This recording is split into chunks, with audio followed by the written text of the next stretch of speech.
Seguimos en Nativa Nos Conecta, esto es Pulso Informativo, nos encontramos en las oficinas del decano del Colegio de Abogados de Lima, el doctor Raúl Canelo Rabanal, para tocar dos o tres temas de coyuntura. Una de ellas, el caso de la fiscal de lavado de activos suspendida, Elizabeth Peralta. Ya todos sabemos que se entregó como correspondía a la justicia, pero días antes decidió estar en la clandestinidad. Su abogado Benji Espinosa, eso fue un poco lo que confundió creo que a todos, sostuvo que había un artículo del Código Penal que determinaba el derecho de pasar a la clandestinidad de parte de ella, o sea, desacatar una orden judicial. ¿Es así, doctor? ¿Cómo está? Muy buenos días, decano. Bien, sobre ese punto, si hay derecho a pasar a la clandestinidad, no, eso no es derecho, es una situación de hecho. De hecho, la persona puede hacer cualquier cosa en la vida y luego eso trae consecuencias. De hecho, una persona mata, de hecho, una persona roba, de hecho, una persona estafa, pero es de hecho, no es que yo tenga derecho a. Sí hay derechos en un proceso, por ejemplo, el derecho a guardar silencio. ¿Por qué? Porque está en función de la no autoincriminación. Esto sucede en la Quinta Enmienda de los Estados Unidos. Por primera vez se dice que nadie puede autoinculparse, en otras palabras, y un tribunal no puede obligar a nadie a autoinculparse y por ello se puede guardar silencio, porque eso juega con la presunción de inocencia. Yo tengo derecho a guardar silencio porque me presumo inocente, y usted, señor fiscal, señora autoridad, tiene que demostrar que yo cometí el delito.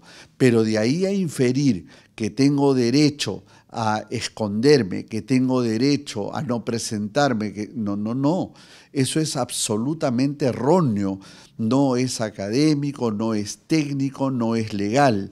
Y un abogado no puede recomendar a su cliente, porque creo que no es la primera vez en estos días que los abogados recomiendan a sus clientes que no se presenten ante la autoridad. Bueno, lo correcto es que el abogado le diga, preséntese a la autoridad. Y en este caso de la señora Peralta, bueno, entiendo que es correcto y bien que se haya acogido porque dice bien a cara de lo que sucederá en el proceso. Entonces, porque no hacerlo más bien dificulta su situación procesal. Y además hay un detalle, la detención preventiva no es una sentencia, es una medida cautelar, y sobre eso fugarse ya deja, digamos, una mala impresión.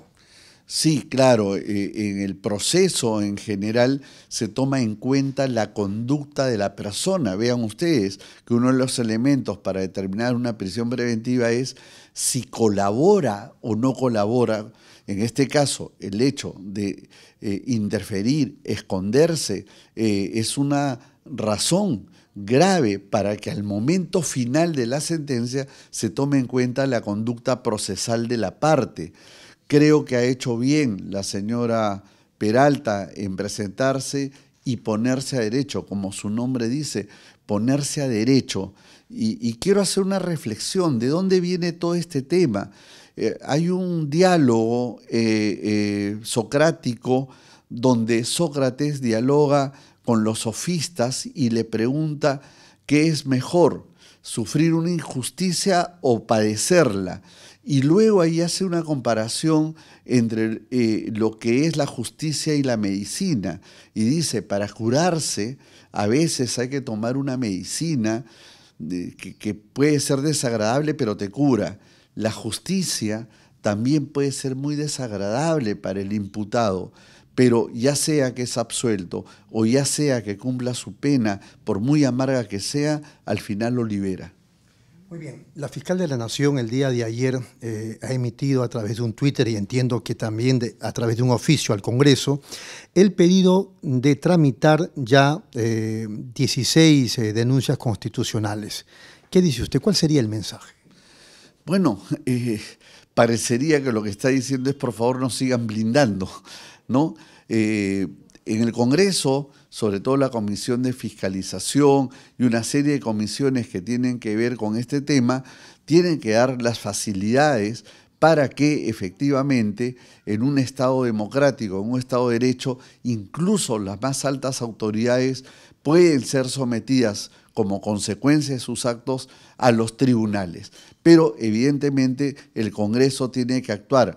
Lamentablemente, y lo digo lo que observo, no sé si es real o no, pero la observación que tenemos, la percepción del ciudadano es que el Congreso está aliado y está protegiendo estas ilegalidades o presuntas ilegalidades de la Presidenta de la República. Muy bien. Justamente a propósito de la Presidenta de la República, se está cuestionando ese asunto de la cirugía estética o la rinoplastía, y a partir de eso se habla de un planteamiento de vacancia o de un antejuicio político. ¿Tendría sustento aquello?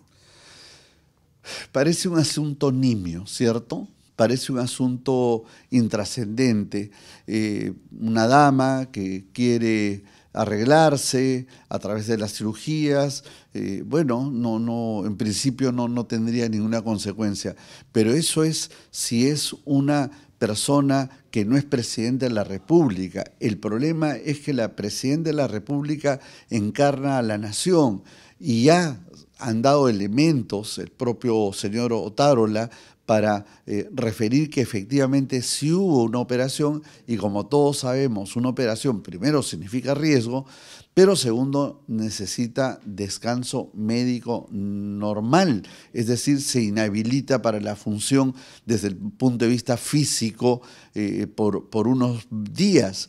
Y lo que ha sucedido es que el país, como consecuencia, no ha tenido cabeza, autoridad, que justamente encarna a la presidenta, y eso, aunque su origen es nimio, trae consecuencias eventualmente graves, porque ¿quién gobernó el país en esos días? Entonces, eso no es posible en un Estado de Derecho, porque un Estado de Derecho está jerarquizado, armonizado, concordado. Si sale el presidente, está el vicepresidente; si el vicepresidente no está, está el segundo vicepresidente, y así sucesivamente. Hay toda una sucesión. El Estado no se puede quedar sin cabeza. Y esta señora, por un tema, repito, nimio, por un tema muy propio de ella, decidió pues dejar por unos días descabezado el país. Ese hecho es grave. Muy bien. Hace 24 horas más o menos el presidente del Consejo de Ministros, Gustavo Adrianzen, ha hablado de los desestabilizadores de la democracia, del gobierno, del país. Hay desestabilizadores, dice él. Pero alguien en las redes sociales le ha respondido: ¿qué más desestabilizador que el gobierno? Porque hay una serie de denuncias contra la Presidenta de la República, acusación incluso constitucional. Además está el caso de Caliwarma y ese escándalo de corrupción, una presunta colusión entre Digesa, Caliwarma y algunos proveedores o fabricantes. Está la inseguridad ciudadana que este gobierno no puede parar. Entonces, la respuesta era un poco: ¿qué más desestabilizadores que ellos? ¿Pero qué piensa usted? Bueno, yo sí creo que hay una desestabilización en el país y hay gente que la está orquestando, pero los directores de orquesta justamente vienen del Ejecutivo y del Legislativo. Nosotros aquí estamos dando dura batalla contra un conjunto de leyes totalmente exageradas, absurdas, sin sentido técnico, que no corresponden al mínimo estándar del derecho, con errores múltiples, y no tiene sentido. Entonces, ¿quién es el autor de eso? ¿Los subversivos? ¿Los políticos de oposición?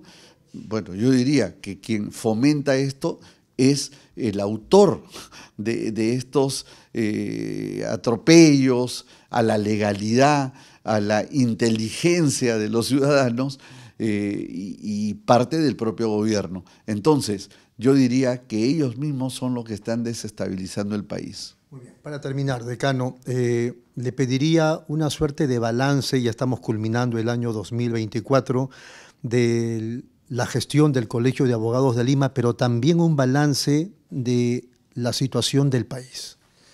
Bien, respecto a la situación del colegio, nosotros hemos logrado estabilizar la presencia del colegio como un referente jurídico nacional.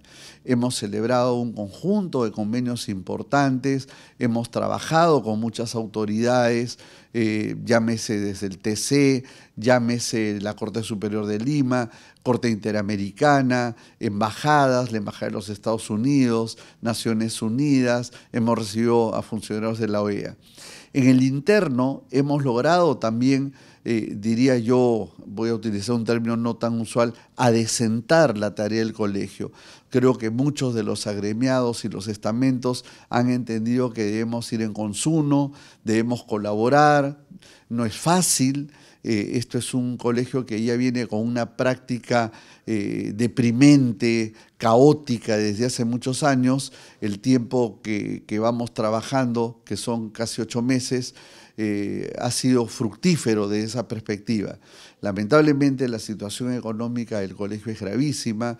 En los primeros 3 meses del año, el anterior decano gastó la mitad del presupuesto, pero además nos dejó un tremendo hueco con la caja de previsión social, que es constante, que implica un gasto no menos de 600.000, 500.000 soles mensuales. A propósito, el colegio lo ha denunciado penalmente. Sí, bueno, hemos tenido tomar una lamentable decisión contra un colega. En este caso tuvimos que denunciar al anterior decano y sus directivos por los daños que le ha hecho al colegio. Espero que nunca más venga gente así a manejar un colegio tan querido, tan necesario para el país.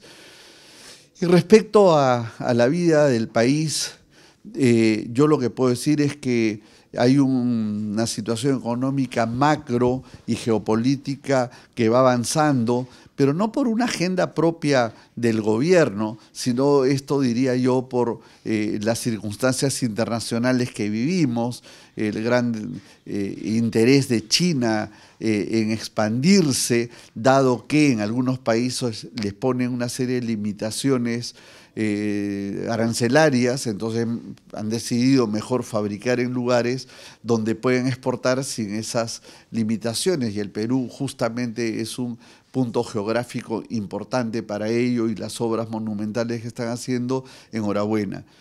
Pero no es que necesariamente esas obras traigan riqueza al país de inmediato, porque ni siquiera están utilizando en cantidad obreros, empleados peruanos. Ojo, eso hay que tenerlo en cuenta. La pobreza sigue incrementándose, la delincuencia sigue incrementándose, y yo creo que hay una grave sensación de desgobierno. Eso es el resumen de lo que es la política peruana.